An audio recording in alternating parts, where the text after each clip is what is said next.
Meskipun lampu mati dicabut, CCTV bisa hidup. Loh, ini bukan CCTV memang. Jadi ini adalah adaptor untuk router.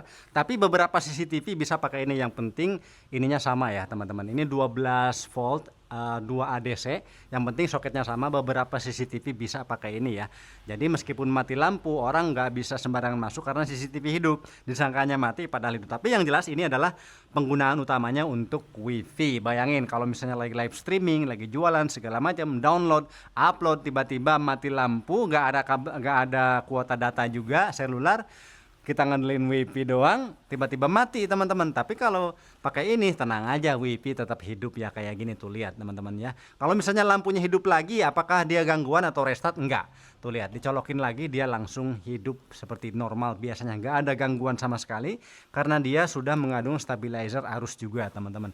Rekomendasi banget bagi teman-teman yang suka mengandalkan diri pada koneksi internet WiFi. Jos, Top Markotop.